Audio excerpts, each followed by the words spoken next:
Like most farmers these days, Keith Badinski of Melfort, Saskatchewan, has a lot going on. He owns a sign shop at Melfort, does some trucking, and also grows about a quarter section of hay for sale each year. So when it's haying time, he needs to work as quickly and efficiently as possible. Recently, he decided that pulling a haybine behind a tractor was not good enough anymore. I wanted an SP haybine, and they don't make one for this swather.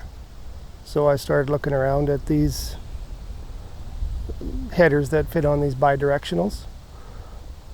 And I just thought I could make it work, so I bought one and took it home, started to work on it.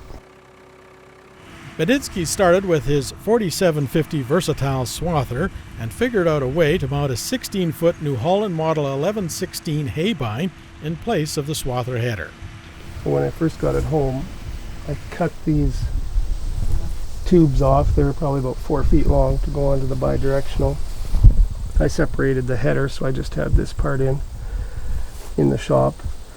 And I put that brace in first, in the middle there. That wasn't in there. He made the frame connecting the header to the swather mainly out of 250 wall heavy-duty square tubing and flat iron bracing. He also had to figure out where he wanted the haybine to line up on the front of the swather. Then I started building on these extensions and all this, and I welded braces in all these things here, in all these corners, reinforced all these corners so I wouldn't get any weak spots in here.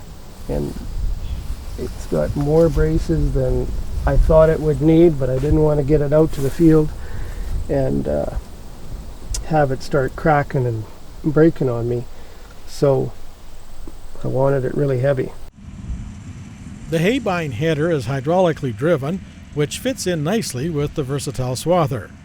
He says the swather power unit seems to have more than enough power to run this header as long as he's working in relatively dry conditions.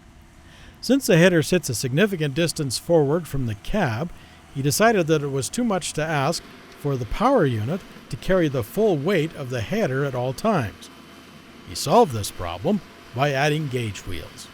Then I took it back and I just had these wheels with stubs on them. So I just bolted these onto these arms here that the mounts go on my swather under. And it worked fine after I did that.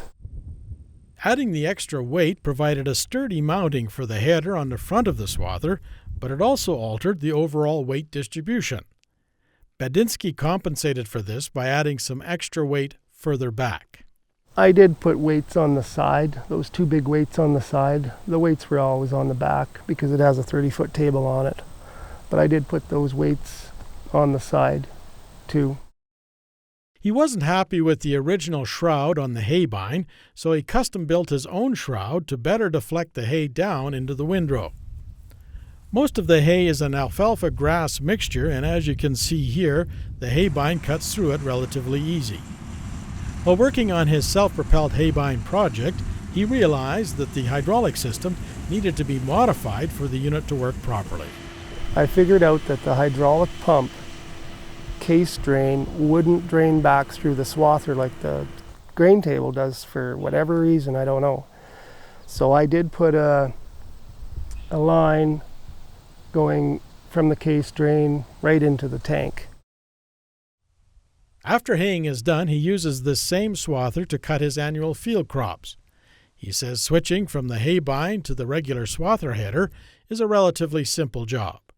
Well, there's the lift cylinder. I reverse it because it's a gravity fed to go down. I work the header with the reel lift hydraulic.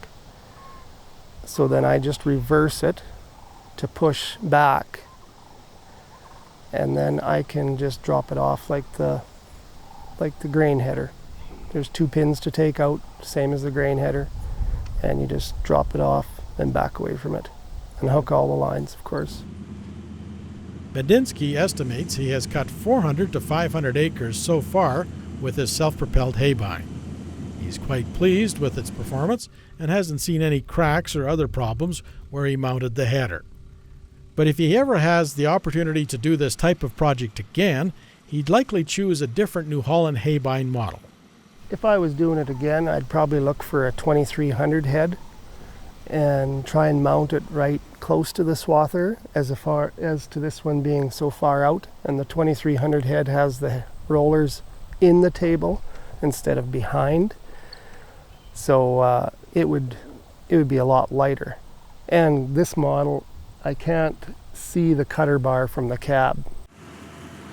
The innovative farmer took just under a month to complete the work on his self-propelled Haybine. The total cost was just over $3,000, including everything but the versatile swather, which he already owned.